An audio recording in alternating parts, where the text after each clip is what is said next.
Une fois qu'on a vécu un malaise cardiaque, bien sûr, on décide de se prendre en main. Il n'est jamais trop tard, en fait. Là. Il n'est jamais trop tard, non. Dans votre cas, ça a été tout de suite, bon, évidemment, Oui. vous a traité, là, mais par la suite, ça a été quoi? Ben, moi, évidemment, comme l'intervention, c'est une intervention participative, là, interactive avec les médecins, c'est, je vais dire, à froid, entre guillemets. Là. On sent quelque chose qui se passe dans son cœur. Les médecins sont à peu près ça de distance. Alors, on réalise que si on ne fait pas quelque chose, là, pour plus tard, c'est là que la décision se prend véritablement. Est-ce que vous avez découvert à ce moment-là que vous faisiez, je ne sais pas moi, du cholestérol, du diabète, est-ce que vous avez découvert autre chose sur votre santé?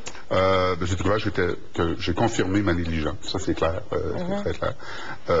Par la suite, quand je suis embarqué dans le processus avec le PPMC, rencontré les nutritionnistes, l'infirmière, mon cardiologue également aussi, bon, j'ai réalisé que j'avais des choses à changer, mais peut-être pas autant nécessairement que j'aurais pensé que ça pouvait être. Et dans ce sens-là, il y avait encore une fenêtre là, qui s'ouvrait pour pouvoir modifier les choses, peut-être plus d'une façon pas nécessairement drastique, mais à mon rythme, puis en même temps quelque chose qui soit correct. Oui, parce que pour que ça puisse se réaliser, quand ils arrivent au pavillon de prévention des maladies cardiaques, il y a M. Poirier, ils sont pris en main. Tout le monde, obligatoirement, doit y passer une fois qu'ils ont un malaise. Si on regarde ça, là, oui. Alors, si on regarde ça, première chose, le PPMC, tout le monde peut y aller. Tu n'es pas obligé d'être malade pour y aller. OK, on peut y aller en prévention. Ça, c'est super important. Okay. Tu n'as pas besoin d'avoir une référence de ton médecin non plus. Ah! OK? C'est comme un centre où tu vas avoir, par contre, tu vas t'inscrire et tu vas avoir accès. L'infirmière clinicienne va t'évaluer. Et si, une fois qu'elle est évaluée, vous allez diriger vers le nutritionniste de façon systématique et le kinésiologue qui va monter votre programme d'entraînement. Dépendant de ce que vous voulez atteindre. Monsieur de 57 ans, c'est pas la même chose qu'une madame de 80 qui a de la misère à traîner ses sacs d'épicerie. Alors, l'entraînement ne sera pas le même. Monsieur de 57 ans qui a des petites modulations alimentaires, et je n'appelle pas ça diète, j'appelle ça une modulation alimentaire. Le but, c'est pas de faire manger du gazon 3 fois par jour. OK? Ça, c'est important. Donc, la personne de 80 ans qui sale sa soupe avant d'y goûter, parce que ça goûte rien, puis qui a une pression très élevée, ben, il faut qu'il coupe son sel à quelque part, puis il faut moduler les affaires. Ouais. Alors, c'est une intervention qui est individualisée. Ça, c'est super important. Okay. Et on y va par étapes. Parce que si on fait comme le 1er janvier, on arrête de fumer, on arrête de boire pour faire l'activité physique, ça ne dure pas à Saint-Valentin. Non. Alors. C'est vrai. Donc, on y va vraiment étape par étape. Oui. Et le profil des gens qui arrivent, ceux qui ont justement fait un malaise cardiaque, est-ce qu'on va nécessairement trouver d'autres problèmes sous-jacents? On parlait de cholestérol, de diabète. Ben, souvent, c'est dépisté à l'hôpital, puis le séjour à l'hôpital, je ne sais pas pour monsieur, mais le séjour à l'hôpital, habituellement, est très, très, très rapide. OK? Ouais. Tu peux rester 24-48 heures à l'hôpital. Oui, ça a été combien de temps? Moi, c'est une semaine parce qu'il y a une deuxième intervention une semaine plus tard. Ah, OK. Mais vous comprenez que s'il n'était pas une deuxième intervention une semaine plus tard, il serait sorti 24-48 heures après.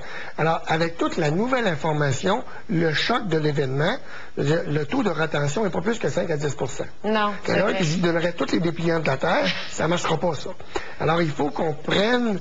il y a un filet de sûreté qui existe, qui est le PPMC, pour que les gens viennent pour revoir les informations acquises et se refaire une santé par rapport aux barrières. Si ce monsieur-là, il faut lui faire de l'activité physique, c'est un chorisme. OK? Mais si ce monsieur-là, il n'aime pas nager, puis on sait très bien qu'on veut le faire nager, ça ne marchera pas. Là. Non, c'est ça. Il faut y aller avec les... Il faut y aller avec les barrières des patients, le goût des patients. OK. Mais... Autant on est responsable de notre bilan de santé en prévention, on est responsable d'aller voir le médecin, de se faire analyser, puis souvent on le fait pas, comme M. Gagnon disait.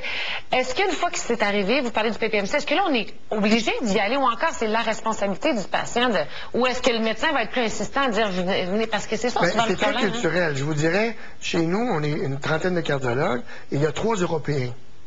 Et les Européens, quand ils sont sur les étages, Dr Rodin, qui est son cardiologue, est un Européen. Eux autres, là, la réadaptation post-événement cardiaque, c'est systématique. C'est un traitement. L'exercice, c'est un traitement. Si les gens ne prennent pas leur pilule, ils se sentent mal. Mais pour un Européen, s'ils ne font pas leur exercice, ils se sentent mal. Alors, il faut changer ça dans la culture nord-américaine parce que les médecins nord-américains ne sont pas tous pro-exercice. On est tous pro les bonnes habitudes de vie. Ouais. Mais est-ce qu'on met autant l'emphase et on est aussi insistant? La réponse est non. Et c'est ce qu'on devrait faire. Est-ce que vous, ça a changé dans votre vie? Oui, ça a changé. C'est curieux parce que effectivement, je suis un choriste. Et 2 semaines après, j'ai réussi à chanter avec Richard Séguin. Puis dans les paroles de Richard, j'ai rencontré Richard, je pense qu'il y a une photo, on voit. Oui, ben oui. Alors, et Richard, il écrit, il dit « Dans nos silences, des héritiers d'artères bloquées, poignés dans le dos, poignés du cœur, des sueurs de braise dans la froideur. » C'était comme un signal, c'est qui m'arrivait directement à moi. Et quand j'ai rencontré Richard, c'était comme une espèce de visitation mutuelle. Je dis « Je suis ici à chanter à côté de toi. C'est parce que c'est toi, entre autres, tes paroles qui m'ont aidé. Puis ma famille m'a aidé, mes amis. J'ai été entouré de plein d'anges. Mon ange en chef.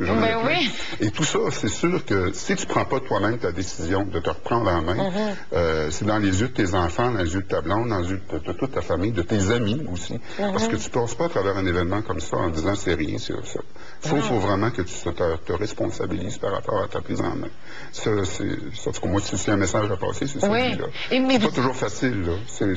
Non, puis vous n'êtes pas devenu une athlète du jour au lendemain non plus, dans le sens où... Non, c'est pas ma prétention de l'être non plus, mais c'est d'en faire plus et mieux que ce que je faisais, puis d'atteindre un niveau de confort personnel, puis en même temps un niveau je dirais, d'adéquation par rapport à la santé. C'est ça qui est important. Ces malaises cardiaques-là, est-ce que plus souvent qu'autrement, ça passe par la perte de poids dans la plupart des cas?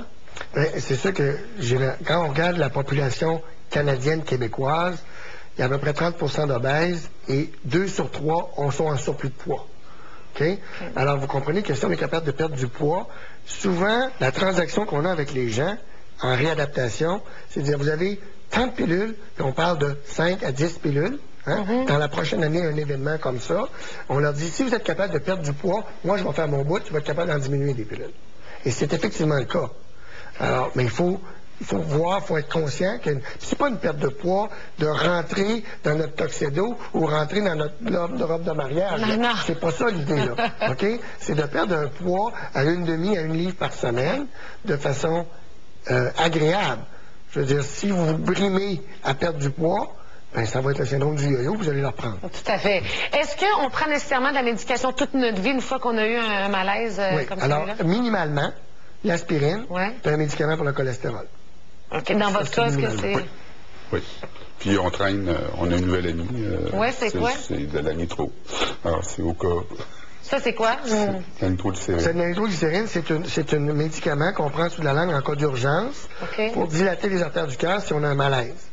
Alors, c'est une assurance. C'est tout ce que c'est. Vous prenez une assurance sur votre maison, au cas où il y aurait éventuellement quelque chose qui se passe. La nitro, on ne lui souhaite pas. Il fait tout pour pas qu'il ait l'utiliser, mais c'est une assurance. S'il s'en va dans le bois, tout seul, avec son cellulaire, le temps que les gens, il a sa nitro qui lui donne du temps.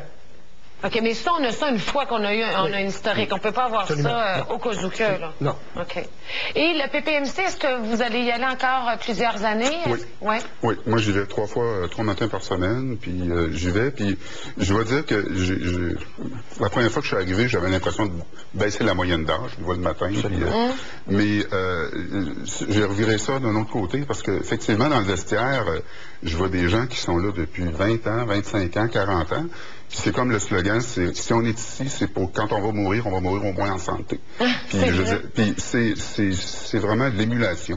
C'est vraiment stimulant pour quelqu'un de mon âge de voir que ces gens-là ont persévéré puis qui continuent à donner de leur temps pour eux-mêmes par rapport à ça. Voyez-vous plus d'hommes ou de femmes? Il faut comprendre que les hommes d'un certain âge, c'est les survivants, parce que les femmes vivent plus vieilles. La moyenne d'âge au PPMC est d'à peu près 65. OK. Alors, vous comprenez que c'est des gens qui ont eu des problèmes cardiaques. Les plus jeunes viennent de façon transitoire parce qu'ils ne se reconnaissent pas, comme M. dit, et ils viennent ici, au PPMC, ont leur évaluation et vont dans leur centre, dans leur coin, avec l'étampe du PPMC, et les gens qui les reçoivent disent, OK, t'as passé le PPMC, là, on est correct, on peut te pousser. C'est le principe. L'important, c'est de se prendre en main, peu importe où on va s'entraîner, mais au moins mais bouger. généralement, les centres en région du PPMC, si le patient sort de l'hôpital puis il s'en va dans un centre, les gens du centre vont dire, es-tu passé au PPMC? Nous, on n'est pas sûr. On aimerait mieux que tu ailles au PPMC avant, faire une session de 3 mois, puis après ça, tu viendras le voir. Juste pour être certain. Tu protèges, c'est normal. Oui, il vaut mieux prévenir. Merci beaucoup, bonne continuation et bon entraînement. Merci. Si je pourrais rajouter, au mois de mai, il va y avoir la semaine d'activité physique. Oui. Il y a une journée au PPMC d'activité physique qui va avoir lieu. Alors, j'invite les gens à être actifs cette journée-là. Ouvert à tous. Oui. Merci beaucoup, Dr. Merci. Poirier. Merci.